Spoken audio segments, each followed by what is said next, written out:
यानी हमारी जो लोकल पॉपुलेशन थी, जो नेटिव पीपल थे, उनको बाहर से आने वालों से प्रॉब्लम नहीं था, इसलिए कि बाहर से आने वाले आके उनमें मिक्स हो जाते थे, या बाहर से आने वाले कोई जो एक कॉन्सेप्ट होता है फातेह का और मफतू का, यानी कि लोकल पॉपुलेशन पे कोई मजालिम वगैरह करना, कोई ऐसा सिलसिला नहीं था।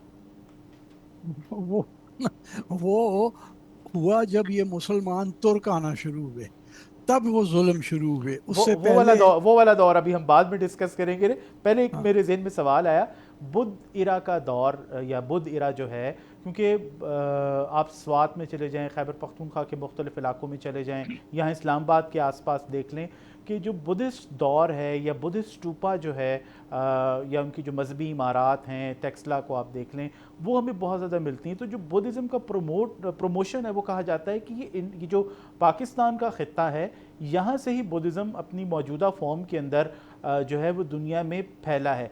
तो वो जो बुद्धिज़्म का दौर था, बुद्धिस्ट लोग यहाँ के रहने वाले, ज़ाहिर है कि हमारे ही आबाओ अजदाद थे, वो कौन थे, क्या उनका रहन सहन था, क्या उनकी ज़ुबानें थीं, क्या उनका कल्चर था, और इस खत्े ने किस तरह से बुद्धिज़्म को प्रमोट किया, ये एक बड़ी इंपॉर्टेंट चीज़ है। क्योंकि मैं अभी कुछ अर्सा पहले मुझे जाने का इत्तफ़ाक हुआ, टेक्सला म्यूज़ियम में एक डेलीगेशन आया हुआ था बुद्ध भक्षुओं का, वियतनाम से, कोरिया से, जो हमारे हम्म। साउथ ईस्ट एशिया के लोग हैं। तो वो टूथ रेलिक जो है वो उनके लिए, आप इमेजिन कर सकते हैं कि कितना ज़्यादा इम्पोर्टेंस का हामिल है। तो जब इतनी ज़्यादा पाकिस्तान के अंदर बुद्धिज़्म की आप बाकियात, शायद मुनासिब लफ्ज़ नहीं है लेकिन मेरे ज़हन में यही लफ्ज़ आ रहा है, जब आपको रेलिक्स चले मिलते हैं, तो हम आजकल बिल्कुल उस टाइम से, उस एरा से कट ऑफ हैं। देखिए, बुद्धा यहाँ तो आए नहीं। हम्म। जो पाकिस्तान है ना, जी जी। उसमें बुद्धा का आना नहीं हुआ। ये हम्म। रेलिक्स पता नहीं असली असली नहीं लेकिन है। वो लोग उसको मानते हैं, बहुत ज़्यादा हाँ उसको हाँ इम्पोर्टेंस भी देते हैं। हाँ हाँ, वो मानते हैं। हाँ, मतलब जो क्योंकि बुद्ध इरा से बहुत ज़्यादा हम लोग रिलेट रहे हैं, बुद्धिज़्म यहाँ से लोग बुद्धिज़्म पढ़ने के हाँ लिए लोग आते थे, तो वो हाँ। ऐसा लगता है कि हमने उस पार्ट को हिस्ट्री से बिल्कुल निकाल कर अलग कर दिया, कि कम अज़ कम वो हिंदू नहीं थे, हिंदुओं से हमारी रिलेशनशिप और तरह की है। बुद्धिज़्म तो इसी खित्ते से दुनिया में फैला है, प्रमोशन हाँ उसकी जो आप कह सकते हैं। हाँ, वो बिल्कुल फैला है। और यहाँ पे मतलब मेजॉरिटी बुद्धिस्ट लोगों की थी। आम जो रियाया थी हम्म। वो बुद्धिस्ट थे। बादशाह खा हिंदू ही होते थे। जैसे सिंध में हम्म। राजा चच के दौर में वो ब्राह्मण था, लेकिन रियाया जो थी वो सारी की सारी बुद्धिस्ट थी। अ, ये बुद्धिज़्म और की वजह से भी कुछ हमारे लोग यहाँ के पैसिव थे, कि बुद्धिज़्म शायद लड़ने मरने की इतनी ज़्यादा तालीम नहीं देता, और वो बाहर से आने वालों को वेलकम कर लेते थे। एक तो ये भी बात है कि वो बुद्धिज्म की वजह से पीसेबल लोग थे। हम दूसरा, पंजाब और खैबर पख्तूनख्वा के जो मैदानी इलाके हैं और सिंध के भी, ये रजे हुए लोगों के धरती थी। पेट भरे ये हुए थे सबके। हाँ, मतलब इनको वो कहते थे यार ठीक है, आ गया जी आया नू, तुसी हम्म। भी खाओ। हम्म। वो एटीट्यूड हमारे लोगों के इस किस्म के थे। वो अब तक वैसे ही हैं। बिल्कुल। भले करे आया, हर हम्म। कले राशा, जी जी आया नू। आया नू। बिल्कुल। तो वो को ना, ये नहीं था कि हैं ये कोई आ गया। लेकिन हम्म। उसके बरक्स अगर आप वजीरिस्तान में मसलन आप देखें, हम्म। तो वो एक सस्पिशन थी हमेशा। जमीन हम्म। थोड़ी थी हम्म। जो काबिल काश थी। पहाड़ पहाड़ है ना यानी दोनों ये वाला वजीरिस्तान। एटीट्यूड जो है वो रिसोर्सेज पे डिवेलप डिपेंड करता है, कि अगर जब आपके पास अबंडेंस ऑफ नेचुरल रिसोर्सेज हों, फसलें हों, ज़रख़ीज़ ज़मीनें हों, तो आपको कोई परवाह नहीं, आपका पेट भरा हुआ है। लेकिन जब बिल्कुल। बाहर से आके कोई आपके रिसोर्सेज में शामिल होना चाहे, तो फिर प्रॉब्लम जो है वो मेरा ख्याल है कि जन्म लेती है। नहीं, उस वक्त भी कोई नहीं हुई थी। अब सिथियंस जब आए हम्म। पहली सदी कबल मसीह के अंदर, तो राजा विक्रमजीत ने उनको रेजिस्ट तो किया। हम्म। लेकिन जब वो आके सिंध में आबाद हो गए और हम्म। ग्रीक्स ने सिंध को इंडो सिथिया कहना शुरू कर दिया कि यहाँ हम्म। इंडिया में इतने सिथियंस हैं कि ये मुल्की सिथियंस का कहलाना हम्म। शुरू हो गया। तो हमें कोई ऐसे कोई लड़ाई झगड़े तो नहीं दिख रहे। खाने पीने को वाफर था। वो लोग आके अपने गाय भैंस के साथ दरिया के किनारे पे रहना शुरू हो गए, डेल्टा में जाके आबाद हो गए। हम्म। ये जितने गोजरा या इससे मिलते गुजरात या जाति, जातली, ये जितने हैं, हम्म। ये गुजरों और जटों के आबाद किए हुए शहर हैं, और ये सिथियन कबीले थे। अच्छा, गुड गुड ग्रेट। अच्छा, आगे बढ़ते हैं हिस्ट्री में। हमारा जो एक टाइम लाइन हम हल्की फुल्की आपसे जानने की कोशिश करें, बल्कि काफ़ी हल्की फुल्की नहीं, हैवी हो चुकी है, कि आगे फिर जो दौर आया वो किस किस्म का था, कि अलेक्जेंडर भी आ गया, उसके बाद कबीले भी आ गए। हम 200-300 साल का सफ़र मेरे ख्याल है तय कर चुके हैं। हम कोई 400 जो ईरा है उसके अंदर पहुँचे हैं, 400 एडी। और ये ज़माना जो था ना, ये ज़रा अमन का दौर था। ये जो 500 साल थे ना, जिसमें पंजाब में वो कश्मीर के हिंदू शाही राजाओं का बोलबाला था, और सिंध में यानी 500 470-80 से वो राय खानदान जो कि बुद्धिस्ट था, उनकी हुकूमत थी। तो यहाँ पे अमन था। अच्छा, अ, इस दौर में पंजाब में या सिंध में, जो कि एक नेचुरल रिवर्स के जो फ्लो हैं उनके साथ जो ये इलाके बनते हैं, इनमें सेंट्रलाइज्ड गवर्नमेंट्स थी, छोटी छोटी गवर्नमेंट्स थी, या कोई एक बड़ा राजा था उसके साथ छोटे छोटे राजवाड़े टाइप लोग अटैच थे? राजवाड़े थे, हम्म। और एक बड़ा बादशाह होता था। जैसे अलेक्जेंडर भी जब आया, तो वो आप एक बड़ा राजा होता था, और फिर छोटे छोटे राजवाड़े थे। हम्म। ये जब अरब आए हैं उस जमाने में भी यही था।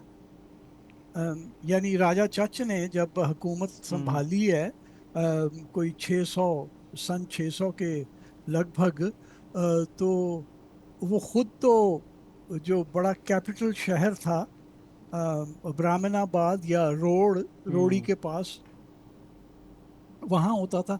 उसने एक नई अपनी दारुल खिलाफा भी बनाना शुरू किया, हैदराबाद से कोई 50-60 किलोमीटर साउथ ईस्ट की तरफ।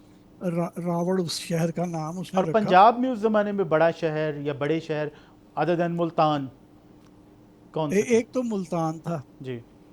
Lahore was just coming into its own, जिसे कहते हैं ना। लाहौर इतना बड़ा शहर नहीं था। हम्म। वो हम जो लाहौरी लोग हैं ना, वो हम बड़ा ज़बरदस्ती इसे 5-5 हज़ार साल पुराना बताने की कोशिश करते हैं। ये इतना नहीं था, ये छोटी सी आबादी थी। लाहौर पे तो सलमान साहब आपके साथ पूरा एक अलग से एक मेरा ख्याल है कि प्रोग्राम करना चाहिए, क्योंकि वो उसमें भी बहुत सारी मैथ्स, बहुत सारी मुबालगा रही हैं, जिस तरह की आदत है लोगों की बढ़ा चढ़ा कर पेश करने की। तो लाहौर के हवाले से भी बहुत सारी चीज़ें पाई जाती हैं। वो लो का भी लिंक उसके अंदर आ जाता है, उससे लोग उसको हज़ारों साल पुराना बना देते हैं। तो अब हम इसी दौर के अंदर रहें तो पंजाब के बड़े शहर मुल्तान के अलावा, और मुल्तान की एक अहमियत है, वहाँ पे टेंपल था, वहाँ पे तिजारत थी, वहाँ की जो मेरा ख्याल है कि वो जो रिवर्स की लोकेशन है वो भी उसको एक अहम ट्रेडिंग सिटी जो है वो बनाती होगी। तो पंजाब में यानी कि मुल्तान को ही हम कह सकते हैं कि एक बड़ा शहर था, जो कि तब से लेके शायद उससे पहले से लेकर अब तक जो है आबाद मुसलसल जो है वो हमें दिखाई दे रहा है। मुल्तान था, तलम्बा था, टैक्सला था, अ, सियालकोट था। और हम्म। ये सारे दरियाओं के ऊपर ही थे ना, सियालकोट भी तो हम्म। रावी के बिल्कुल नज़दीक। तो ये बड़े शहर थे। लाहौर भी बन रहा था, अब आ रहा था उसी तरफ, हम्म। लेकिन अभी वो शान शौकत नहीं हासिल की थी लाहौर ने।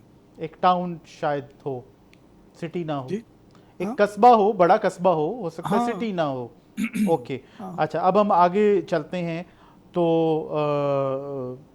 जो अरबों की आमद है, राजा दाहिर का दौर है, 700s की अगर हम बात करें, तो वो वाला जो एक टाइम पीरियड था from 500 to that time, that era, वो क्या था? वही चीज़ें चली आ रही थी कि बुद्धिज़्म भी है, हिंदुज़म शायद ज़्यादा डोमिनेंट हो चुका है, और ये खिता जो है उसी तरह राजों और रजवाड़ों में बटा हुआ है, कोई सेंट्रलाइज गवर्नमेंट नहीं है। सिंध के अंदर जब अरब आए हैं ना, तो सेंट्रल गवर्नमेंट तो थी। अ, राजा चच ने, वो जो राय डायनेस्टी थी जो हम्म। 150 साल पहले से हुकूमत कर रही थी, हम्म। वो चच बड़ा स्कीमर आदमी था, बड़ा हम्म। स्मार्ट आदमी था, खुश शक्ल, खूबसूरत, वेल स्पोकन। लेकिन उसने वो साहसी राय जो बादशाह था, उसकी हम्म। बीवी उसके ऊपर आशिक हो गई, हम्म। सुहंदी। हम्म। तो वो उसने मेरा ख्याल है वो इंट्रीग की, क्योंकि राजा मर जाता है और ये सुहंदी से शादी करके राजा बन जाता है। और उस वक्त हमें ये पता चलता है कि राजा फिर चच जो है ना, वो फिर सारे जो छोटे छोटे राजवाड़े हैं, हम्म। वो उनको कहता है कि भाई तुम लोग मेरे मातहत हो जाओ, मेरे साथ मिल जाओ। और जो नहीं होता उसके खिलाफ वो जंग भी करता है। ओके। तो हालांकि वो राजा था, और उसकी उस वो अपनी वो कहता है कि जी मैंने जाके वो जो जहां आज बलूचिस्तान और ईरान का बॉर्डर है ना, हम्म। निहंग नदी है, हम्म। वो कहता है मैंने उस नदी के ऊपर जाके खजूर के पेड़ लगा के अपनी सल्तनत की वो हदबंदी की। और हम्म। फिर कश्मीर के साथ जाके उसने सल्तनत की हदबंदी की। यानी पंजाब भी सिंध की जो राजधानी थी उसका हिस्सा था। सही। अच्छा, यहाँ पे आपने बलूचिस्तान का जिक्र किया और मेरे ज़हन में यही सवाल आ रहा था कि इस सारी हिस्ट्री में खैबर पख्तूनख्वा में हमें बहुत सारी एक्टिविटीज़ देखने को मिलती हैं। सिंध और पंजाब तो बहुत ऑब्वियस हैं। बलूचिस्तान में एक जो हम तारीख की जब हम बात करते हैं तो महरगढ़ से आगे आम तौर पर हम नहीं जाते। तो इस तमाम तर एरा में बलूचिस्तान की सिचुएशन भी अफ़गानिस्तान वाली ही थी कि रिसोर्स अवेलेबल नहीं है, कोई अहम शायद बहुत अहम तिजारती रास्ते वहाँ से नहीं गुजरते, क्या सिचुएशन थी? बलूचिस्तान आमतौर पर बिल्कुल एक साइड पे चला जाता है इस तमाम तरेरा में। बलूचिस्तान में जो कुछ इलाके थे जहाँ पे के खाने पीने को वाफर था। अ, जैसे अगर मैं स्पेसिफिकली लूँ, मूला पास एक है खुजदार हम्म। और सिंध के दरमियान। तो वहाँ पे वो बड़ा वेल वाटर्ड हम्म। वैली है, वो बड़ी अमीर थी, लेकिन पहुंचना मुश्किल था। हम्म। इसी तरह और बहुत सारे इलाके भी थे जो कि ठीक थे, लेकिन बाकी तो बलूचिस्तान एक रेगिस्तान था। हम्म। मकरान बिल्कुल बेआब हो गया। खारान, वाशुक, पंजगोर। पंजगोर एक अमीर शहर था क्योंकि रक्षा नदी पास से गुजरती है, हम्म। तो वो अमीर शहर था। हम्म। लेकिन ये सारे ईरान के हम्म। इन्फ्लुएंस के अंदर था बलूचिस्तान का ये सारा इलाका। सही। अच्छा, अब हम आ जाते हैं अरब इन्वेजन की तरफ। वो अगर उसको हम बहुत डीपली डिस्कस नहीं करेंगे, वो आपसे फिर किसी दिन टाइम लेंगे। सिर्फ अगर हम मुख्तसरन तब से लेके जो इस मिलेनियम है इसके एंड तक, यानी कि 1100 से पहले पहले तक के हालात क्या थे? अरब आए, इन्वेजन हुई, लड़ाई हुई, कब्ज़ा हुआ, और उसके बाद फिर हमने देखा कि वो मुल्तान तक गए। तो ये ज़रा एक दौर अगर आप हमें थोड़ा सा इसको मुख्तसरन या जिस तरह से आप चाहें अगर बताएं तो। अ, अरब आए तो वो कहा जाता है ना कि उस वक्त ये था कि ये मुल्क बटा हुआ था। बादशाह ब्राह्मण था, हम्म। चच का बेटा डाहर जो था वो हम्म। ब्राह्मण था, बाप भी ब्राह्मण था। रियाया वो थी बुद्धिस्ट। और आप देखेंगे वो जब देवल पे पहुंचे हैं, भंबोर पे, तो वो बुद्धिस्ट निकल आए। वो सारे फिफ्थ कॉलमिस्ट थे। वो निकल आया बाहर के भाई ना, मैं दरवाज़ा खोल दूंगा, हम्म। आपने अंदर आ जाना है, आपने ये करना है, आपने हम्म। ये शहर अगर जीतना है तो आपको ये करना पड़ेगा। हम्म। अब, हैदराबाद में भी यही हुआ, सेवन में भी यही हुआ। तो वो इस तरह से उन्होंने अरबों का साथ दिया। और ये कहना कि जी मोहम्मद बिन कासिम ने बड़ा अच्छा सलूक किया, वो कोई नहीं किया। उसने मसलन जैसे देवल में 5-6 हज़ार बंदा कत्ल किया। अच्छा, ये जो चीज़ें हैं मतलब बहुत अच्छा सलूक किया या बहुत बुरा सलूक किया, जब हम हिस्ट्री की बात करते हैं तो लोग किस्से कहानियों पर चले जाते हैं फौरी तौर पर, अच्छे सलूक के भी हक में और बुरे सलूक के भी हक में। तो मैं आपसे ख़ास तौर पर ये जानना चाहूँगा कि जो हिस्टोरिकल रिकॉर्ड्स हैं वो हमें कौन से हैं, या हमें कौन सी चीज़ें जो हैं वो बताती हैं कि भाई अच्छा सलूक किया गया या बुरा सलूक किया गया, या फिर लोग अरब इन्वेजन के बारे में लोग ये समझते हैं कि एकदम अचानक किसी को ख्याल आया और उठ के उसने हमला कर दिया। हालांकि वहाँ बसरा से चलना, यहाँ पहुँचना, जहाज़ों में आना या लश्कर के साथ आना, डेफिनेटली उसके लिए प्लानिंग हुई होगी उधर भी और इधर भी। ये जो मोहम्मद बिन कासिम आया था ना, हम्म। हमें बताया नहीं जाता। ये छठा हमला था, 5 हमले नाकाम हुए थे हम्म। अरबों के। हम्म। और रीज़न क्या यानी था हमलों का? हाँ, रीज़न क्या था हमलों का? कोई मतलब दो नेबरिंग जो स्टेट्स कह लें या हुकूमतें कह लें, उनकी आपस में चपकलिश थी, तिजारती मफादात थे, पॉलिटिकल मफादात थे, या इन सब का मिक्सचर था? एक्सपेंशनिज्म था। और ये मेरा ख्याल है बहाना। हर हाँ हर हर जो इमर्जिंग ताकत होती थी उस ज़माने में, अब तो एक्सपेंशनिज्म को बुरा समझा जाता है, ये सबका मिजाज होता है, चाहे वो अलेक्जेंडर हो, चाहे वो अशोका हो, ये हमने जो उभरती हुई पावर्स हैं उनका मिजाज होता है एक्सपेंशनिज्म, या उनकी एक हाँ सिफ्त होती है। हाँ, ये बिल्कुल। है। तो ये जो यानी पहला हमला जो सिंध के ऊपर हुआ था वो 634 में हुआ था। हम्म। ठीक है। और उसके बाद फिर 700 नहीं तक हम नहीं, आते हैं, फिर 5 हमले और हुए। मुसलसल। हाँ, होते रहे हम्म। और काफी अरसे के लिए। हम्म। हत्ता के हजरत उस्मान रजी अल्लाह ने या हजरत उमर ने ये भी मना भी कर दिया कि भाई ये मत करो, वहां जाके हमें नुकसान बड़ा होता है। हम्म। और फिर अगर आप चचनामा पढ़ें तो और बल्कि अहमद बिलाल, चचनामा जो है वो भी एक मुसलमान ने लिखा हुआ है। हम्म। और अहमद बिलाजरी भी मुसलमान था जिसने फतहुल बुलदान लिखी है, और उसकी जो बेसिस हैं वो चचनामा ही है। सही। ठीक है।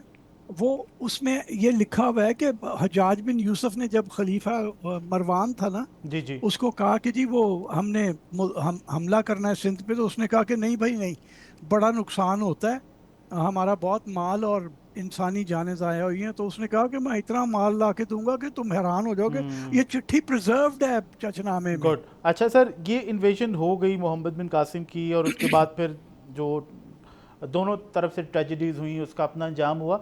जो अरब इन्वेजन के बाद यहाँ फिर सूरत हाल क्या थी? उनके गवर्नर्स थे, अमीर थे, वो जो अगले 200-300 साल हैं वो किस तरह के गुजरे इस खत्ते के? वो उनके वो मुल्तान पे वो किरामता का एक हमला भी आता है, वो मैं आपसे ज़रूर जानना चाहूँगा कि वो क्या था। हाँ, वो मैंने ज़्यादा नहीं पढ़ा, बल्कि ओके। बिल्कुल ही नहीं पढ़ा। क्यों लेकिन ये हुआ कि वो उनके गवर्नर्स थे, टैक्स हम्म। कलेक्शन होती थी, लोगों को मुसलमान किया जा रहा था, या जिजिया लिया जा रहा था उनसे। हम्म। वो क्रांति जो है ना, उनका मुझे सही नहीं पता कि हम्म।